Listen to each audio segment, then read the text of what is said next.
Political aisle, the National Defense Resources Preparedness Executive Order was signed quietly Friday night. It gives the president the power to control U.S. resources. The Rules Committee is going to meet in the House. They are going to come up with a rule that makes it okay for them to do a same-day bill.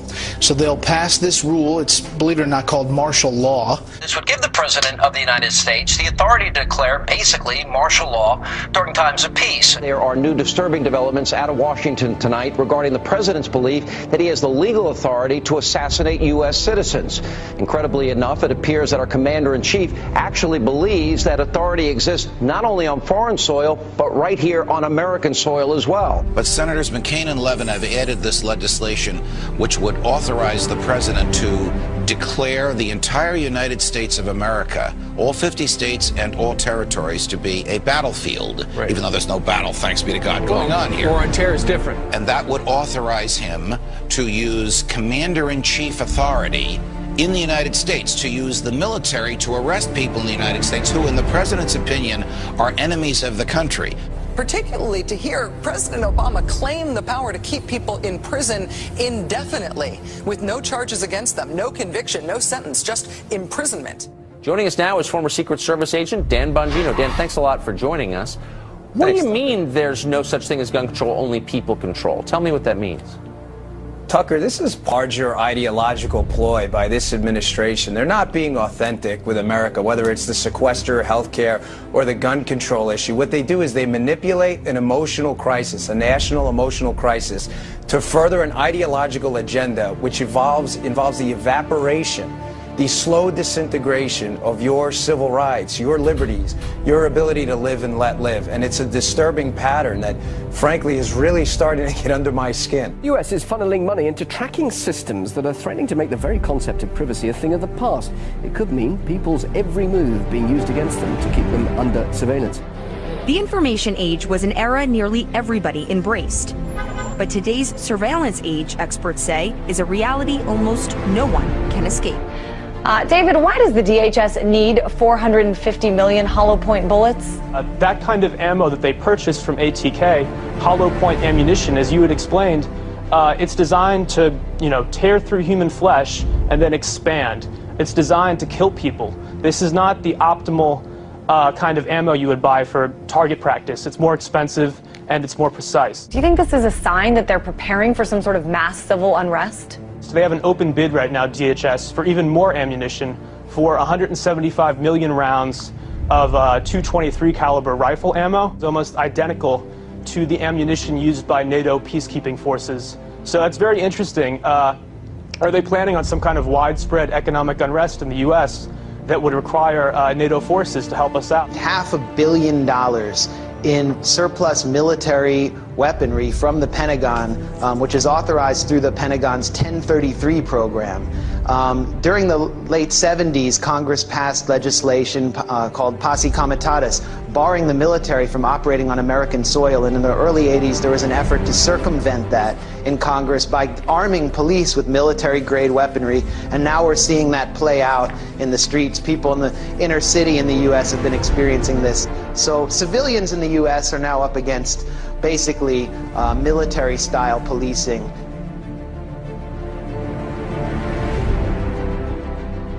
The battle against terrorism involves all of us. Everybody in this country is a potential terrorist. The Department of Homeland Security sent to law enforcement agencies across the country warning about the potential for an increase in right-wing extremist activity. It warns about groups and individuals dedicated to single issues like abortion, immigration, and gun rights. Tonight, our focus is on every American's right to freedom of expression and freedom of religion. It's the Christians who are under siege by government officials and anti-religion groups who think Christmas and Christianity have no business in the public arena. The Department of Defense has just issued a new list of extremists that should be watched.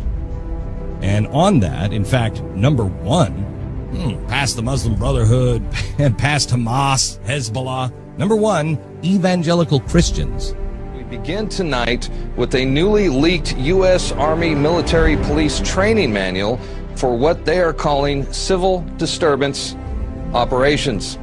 The Army manual outlines the plan to kill rioters and demonstrators in America.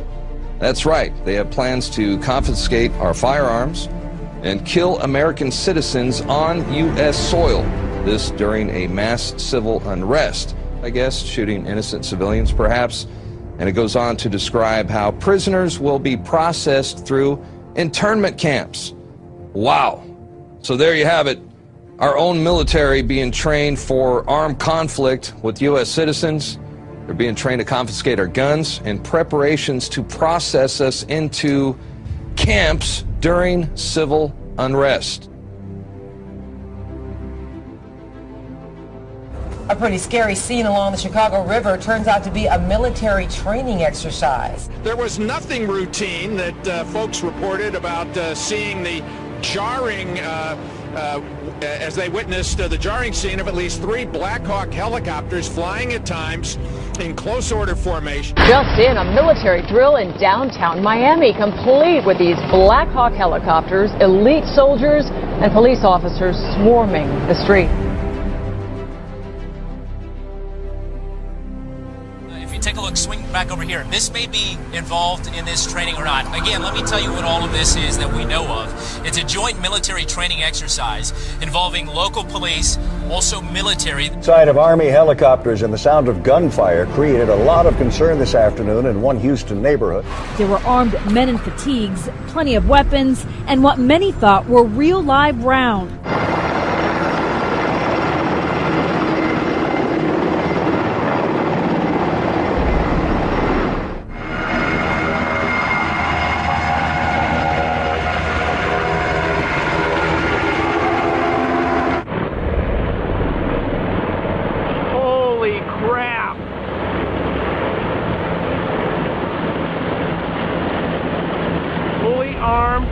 I told you they were coming. There's no lights on them.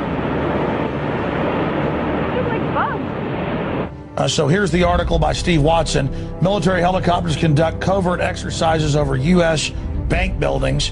This is all part of other drills going on to acclimate the public to being attacked by our own military that are happening here in the United States. Here it is. LAPD and elite military units conducted extraordinary counterterrorism training in the skies above downtown LA tonight. At one point, they made what appeared to be a drop-off at a park.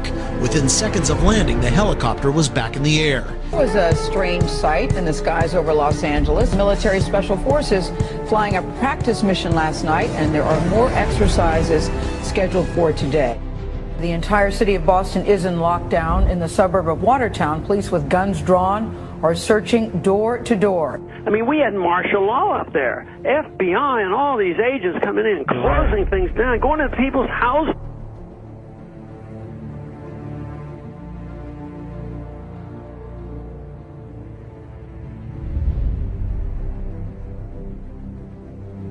Mr. President, I do want to get right to the news of this week. Sure. The terrorism in Boston. Yeah. Many people have wondered if it took you right back to 9/11 when you heard it. Well, at first, I was deeply concerned that there might have been a organized plot. I don't know all the facts. I don't think we all know all the facts, but I was deeply concerned that this could have been another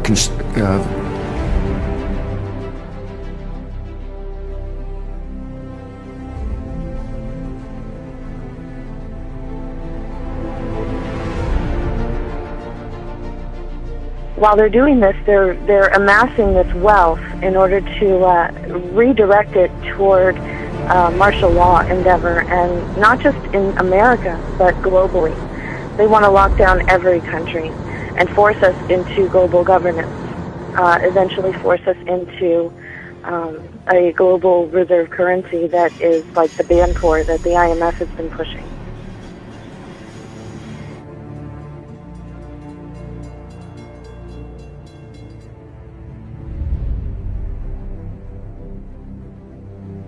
And those people who have been yelling, oh, the UN's going to take over global Conspiracy government. theorists.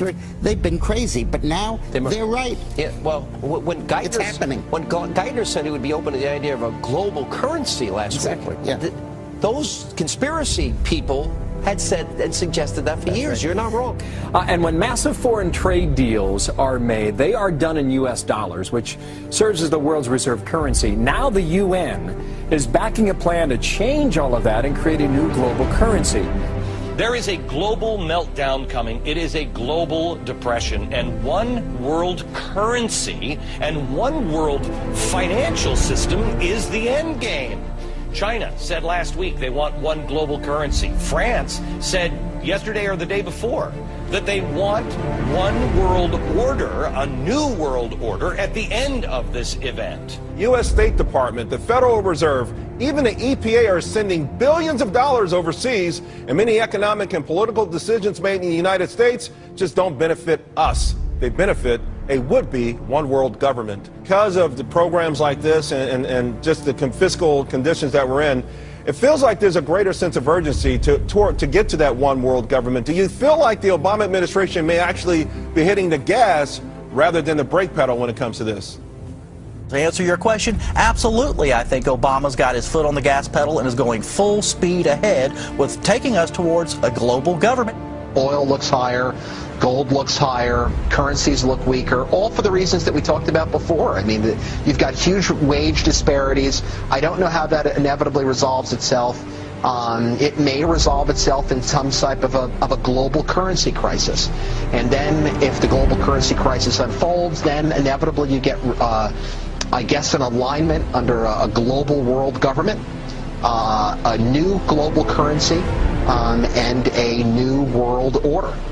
If the feds do not stop the wild spending and do not reform Medicare and Social Security, the U.S. dollar will collapse. That means that all of our savings, all of our investments, our homes, and everything else will blow up before our eyes.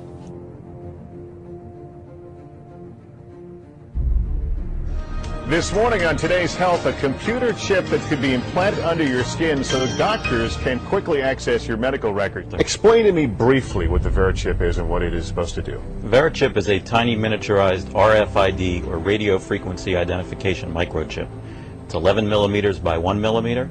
It's about the size of a grain of rice. Well, we've got one sitting there by a penny to give us a little perspective of the size. Very Correct. Tiny. You implant it under the skin how? It gets injected, just like getting a shot of penicillin or any medicine that you would get in a doctor's office. It goes in the upper right arm. Implantable human chips. Supporters hail the technology as a medical marvel. You have one in your arm right now. That's correct. Where is it? It's in the upper right arm. It's a simple injection process. Finally from us this evening, technology on the cutting edge. We were interested today to hear that more than 100 law enforcement officials in Mexico are having microchips implanted in their arms. The chips allow a person to be scanned.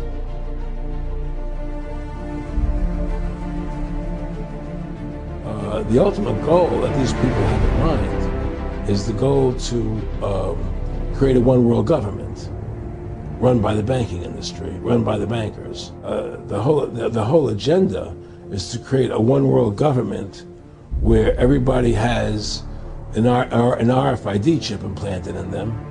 All money is to be in those chips, right? There'll be no more cash. If you're like me or you, and you're protesting what they're doing, they can just turn off your chip, and you have nothing.